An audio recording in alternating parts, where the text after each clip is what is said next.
بسم اللہ الرحمن الرحیم۔ السلام علیکم۔ امید کرتی ہوں آپ سب خیر خیریت سے ہوں گے۔ آج کی میری یہ ویڈیو ووٹ کی شرعی حیثیت کے بارے میں ہے اور اسلامی نقطہ نظر سے کسے ووٹ دینا چاہیے۔ آپ کے لیے یہ ویڈیو دیکھ کر بہت آسان ہو جائے گا اور آج کی ویڈیو میری یہ دیکھ کر مجھے امید ہے کہ آپ انشاءاللہ اپنے لیے بہتر حکمران سلیکٹ کر سکیں گے انشاءاللہ تعالی العزیز۔ ووٹ کی شرعی حیثیت کیا ہے؟ ووٹ امانت ہے اور اس کا صحیح استعمال اسلامی فریضہ ہے۔ اس اسلامی ذمہ داری کو مفاد پرستی، سڑکوں، گلی کوچوں، کھمبوں، ٹرانسفارمروں اور آلو پیاز کی بھینٹ نہ چڑھنے دیا جائے۔ ملک پاکستان میں حالات دن بدن بدتر ہوتے جا رہے ہیں۔ انتخابات میں ووٹ استعمال کرتے وقت اس کو خالص دنیاوی معاملہ سمجھا جاتا ہے، حالانکہ ووٹ امانت ہے اور اس کا صحیح استعمال دینی فریضہ ہے۔ اگر اہل ایمان اس دینی امانت اور فریضے کی ادائیگی میں ہمیشہ کی طرح کاہلی اور سستی برتتے رہے تو نہ ملک کا کوئی طبقہ محفوظ رہے گا اور نہ ہی کوئی مقام۔ اگر ووٹ کا استعمال اسلامی فریضے کے بجائے اپنی ذاتی مفادات کو مد نظر رکھتے ہوئے کیا جاتا رہا، خدا نہ کرے یہ ملک ہی باقی نہ رہے گا۔ اہل وطن کی یہ روش جو ملک میں چل پڑی ہے، اگر یکسر تبدیل نہ کی جائے گی تو ملک سے بدامنی، غربت، افلاس، بے روزگاری کا خاتمہ ناممکن ہوگا۔ جس طرح الیکشن کمیشن کی ذمہ داری ہے کہ وہ انتخابات کو صاف شفاف رکھنے کی ہر ممکن کوشش کریں، تو ساتھ ساتھ امیدواروں کے صاف شفاف ہونے کی ذمہ داری کا احساس بھی پوری تندہی سے ادا کرے۔ الیکشن کمیشن سے زیادہ ذمہ داری عوام ووٹروں کی ہے۔ وہ ووٹ کو امانت اسلامی ذمہ داری کے طور پر استعمال کریں۔ اکثر و بیشتر کئی دہائیوں سے دیکھا جا رہا ہے کہ انتخابات کے شروع ہوتے ہی غریب عوام جو مہنگائی، غربت، بے روزگاری کی ماری ہوئی ہوتی ہے اور مفاد پرست اشخاص ان کو اس وقت غنیمت سمجھتے ہوئے لیڈروں، پارٹیوں اور ان کے دلوں سے کچھ وصول کرنے کے لیے دوڑیں لگانے لگ جاتے ہیں۔ نوکریوں کے حصول اور آلو پیاز کی فکر میں بے حسی، مفاد پرستی، ضمیر کی کمزوری بلکہ ضمیر فروشی کا ثبوت دیتے ہوئے اور ملک کی بقا کو داؤ پہ لگاتے ہوئے اپنی عزت نفس اور اپنے بڑوں کے ناموس کو پس پشت ڈال کر یہ سوداگر چھوٹے بڑے بیپاریوں کے دروازے کھٹکھٹانے لگ جاتے ہیں۔ الیکشن کی اصل روح اور اصل مقصد کسی کے پیش نظر نہیں ہوتا۔ ہر ایک امیدوار اور ووٹروں نے بھی اپنے مفاد کو سب کچھ سمجھا ہوتا ہے اور اس کے مد نظر چل کی خیر کل کی خیر ہوتی ہے۔ ووٹ استعمال کرنے کا مقصد ایسے باکردار لوگوں کو منتخب کرنا ہوتا ہے جو ملک کے خیر خواہ ہوں، ملک کی مفاد، ملک کی بقا اور استحکام کا درد رکھنے والے ہوں اور نفاذ شریعت ان کی اولین ترجیح ہو۔ نہ کہ ایسے آدمی کو منتخب کریں کہ جن کا نظریہ اور مشن صرف اور صرف اپنی تجوریاں بھرنا ہو۔ نیز یہ بھی ضروری ہے کہ امیدوار خدا اور رسول کے عین دین کے باغی اور منکر بھی نہ ہو۔ ووٹ کا استعمال۔ ہم سنی مسلمان اپنا ووٹ اس امیدوار کے حق میں استعمال کریں گے جو صوم و صلات کا پابند ہو، نشاور اشیاء کا عادی نہ ہو، جواری اور سود خور نہ ہو۔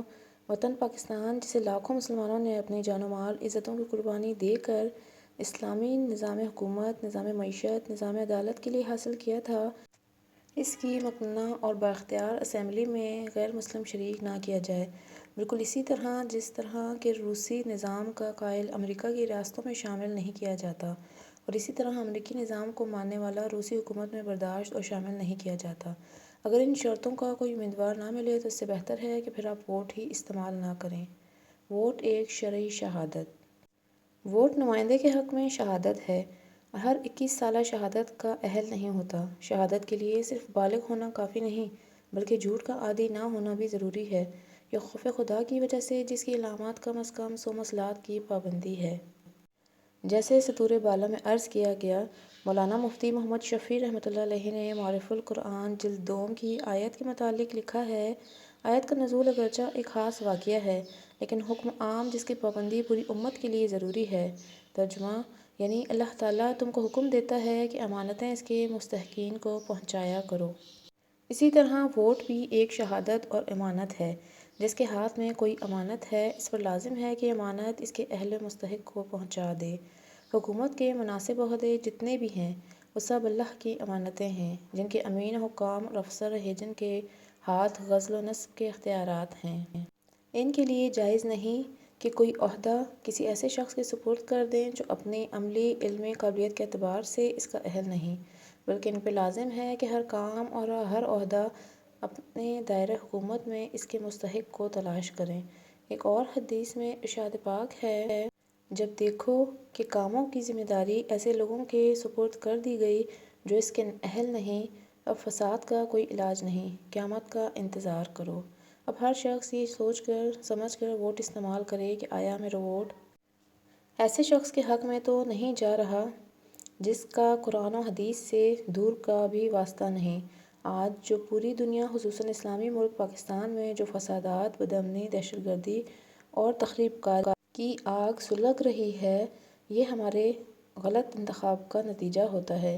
قرآن کریم نے لفظ امانات ضائع جمع کر اس کی طرف اشارہ کر دیا کہ امانت صرف اسی کا نام نہیں ہے کہ ایک شخص کا مال کسی دوسرے شخص کے پاس بطور امانت رکھا ہو، بلکہ امانت کی بہت سی اقسام ہیں جس میں حکومتی عہدے بھی داخل ہیں۔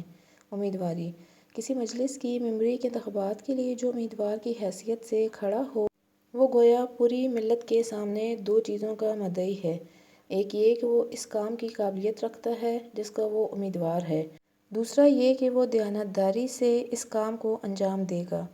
اب اگر واقعی میں وہ اپنے دعوے کا سچا ہے، یعنی قابلیت رکھتا ہے اور امانت و دیانت کے ساتھ قوم کی خدمت کے جذبے سے اس میدان میں آیا ہے، تو اس کا یہ عمل کسی حد تک درست ہے اور بہتر ہے۔ اور سب سے بہتر طریقہ یہ ہے کہ اگر کوئی شخص خود مدعی بن کر کھڑا نہ ہو بلکہ مسلمانوں کی کوئی جماعت اس کو اس کا اہل سمجھ کر نامزد کرے، اور جس شخص میں اس کام کی صلاحیت ہی نہیں، اگر وہ امیدوار ہو کر کھڑا ہو تو قوم کا غدار اور خائن ہے۔ اس کا ممبری میں کامیاب ہونا ملک و ملت کے لیے خرابی کا سبب تو بعد میں بنے گا، پہلے تو وہ خود غدار اور خیانت کا مجرم ہو کر عذاب جہنم کا مستحق بن جائے گا۔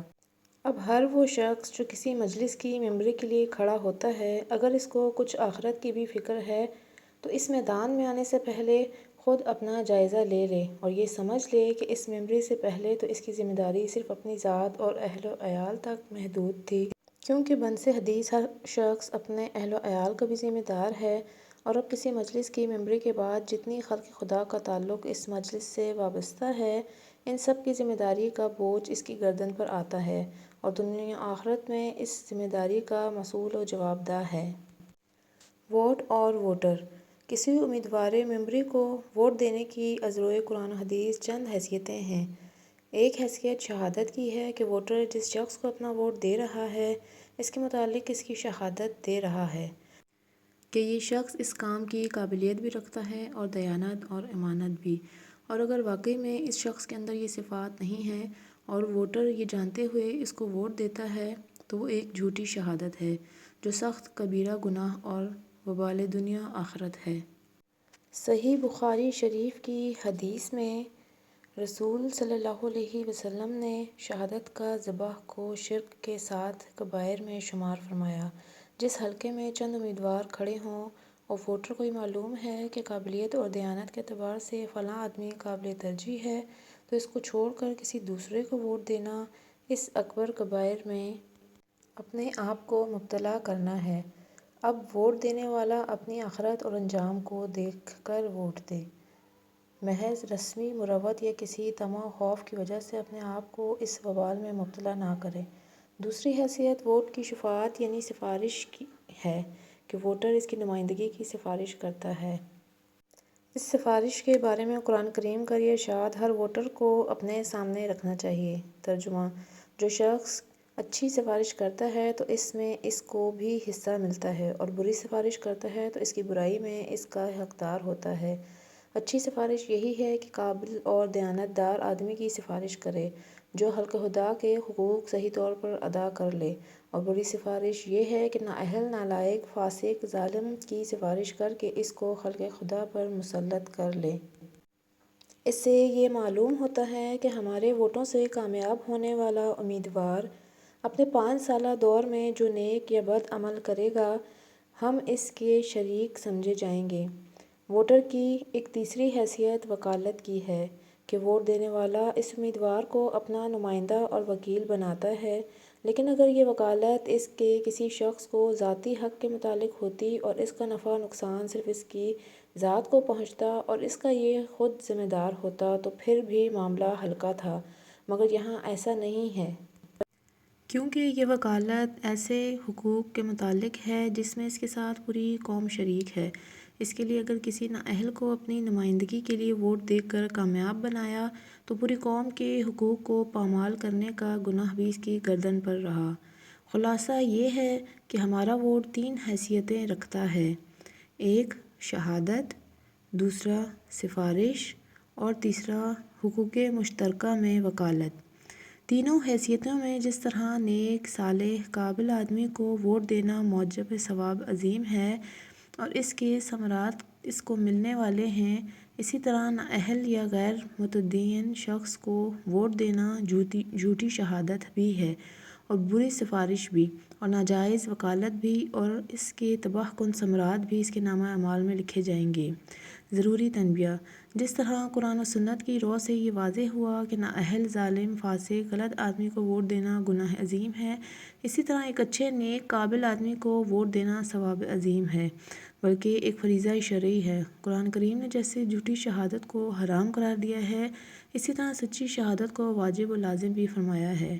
آج جو خرابیاں انتخابات میں پیش آ رہی ہیں، ان کی ایک بڑی وجہ یہ بھی ہے کہ نیک صالح حضرات عموماً ووٹ دینے سے ہی گریز کرنے لگے ہیں، جس کا لازمی نتیجہ وہ ہوا جو مشاہدے میں ہے کہ ووٹ عموماً ان لوگوں کے آتے ہیں جو چند ٹکوں میں خرید لیے جاتے ہیں، اور ان لوگوں کے ووٹوں سے جو نمائندے پوری قوم پر مسلط ہوتے ہیں وہ ظاہر ہے کہ کسی کماش اور کسی کردار کے لوگ ہوں گے۔ اس لیے جس حلقے میں کوئی بھی امیدوار قابل اور نیک معلوم ہو، اسے ووٹ دینے سے گریز کرنا بھی شرعی حرام اور پوری قوم و ملت پر ظلم کے مترادف ہے۔ اور اگر کسی حلقے میں کوئی بھی امیدوار صحیح معنی میں قابل اور دیانتدار نہ ہو، مگر ان میں سے کوئی ایک صلاحیت کار اور خدا ترسی کے اصول پر دوسروں کی نسبت غنیمت ہو، تو تقلیل شر اور تقلیل ظلم کی نیت سے اس کو بھی ووٹ دینا جائز ہے، بلکہ مستحسن ہے۔ مختصر یہ کہ انتخابات میں ووٹ کی شرعی حیثیت کم از کم ایک شہادت کی ہے، جس کا چھپانا بھی حرام ہے اور اس میں جھوٹ بولنا بھی حرام اور اس پر کوئی معاوضہ لینا بھی حرام۔ اس میں محض ایک سیاسی ہار جیت اور دنیا کا کھیل سمجھنا بڑی بھاری غلطی ہے۔ آپ جس امیدوار کو ووٹ دیتے ہیں، شرعاً آپ کی گواہی دیتے ہیں کہ یہ شخص اپنے نظریے اور علم و عمل اور دیانتداری کی رو سے اس کام کا اہل اور دوسرے امیدواروں سے بہتر ہے۔ جس مقصد کے لیے یہ انتخابات ہو رہے ہیں، ان کی یہ حقیقت کو سامنے رکھیں اور اس سے مندرجہ ذیل نتائج برآمد ہوتے ہیں۔ نمبر 1، آپ کے ووٹ اور شہادت کے ذریعے جو نمائندہ کسی اسمبلی میں پہنچے گا، وہ اس سلسلے میں جتنے بھی اچھے یا برے اقدامات کرے گا، ان کی ذمہ داری آپ پر عائد ہوگی۔ آپ بھی اس کے ثواب یا عذاب میں برابر کے شریک ہوں گے۔ نمبر 2، اس معاملے میں یہ بات خاص طور پر یاد رکھنے کی ہے، شخصی معاملات میں کوئی غلطی بھی ہو جائے تو اس کا اثر بھی شخصی اور محدود ہوتا ہے، ثواب بھی محدود، عذاب بھی محدود، لیکن قومی اور ملکی معاملات سے پوری قوم متاثر ہوتی ہے۔ نمبر 3، سچی شہادت کا چھپانا از روئے قرآن حرام ہے۔ اس لیے کسی حلقہ انتخاب میں اگر کوئی صحیح نظریے کا حامل اور دیانتدار نمائندہ کھڑا ہے تو اس کو ووٹ دینے میں کوتاہی کرنا گناہ کبیرہ ہے۔ نمبر 4، جو امیدوار نظریہ اسلامی کے خلاف کوئی نظریہ رکھتا ہے، اس کو ووٹ دینا ایک جھوٹی شہادت ہے جو گناہ کبیرہ ہے۔ نمبر 5، ووٹ کو پیسوں کے معاوضے میں دینا بدترین قسم کی رشوت ہے اور چند ٹکوں کی خاطر اسلام اور ملک سے بغاوت ہے۔ دوسروں کی دنیا کو سنوارنے کے لیے اپنا دین قربان کر دینا کتنے ہی مال و دولت کے بدلے میں ہو، کوئی دانشمندی نہیں ہو سکتی۔ رسول پاک صلی اللہ علیہ وسلم نے فرمایا کہ وہ شخص سب سے زیادہ خسارے میں ہے جو دوسرے کی دنیا کے لیے اپنا دین کھو بیٹھے۔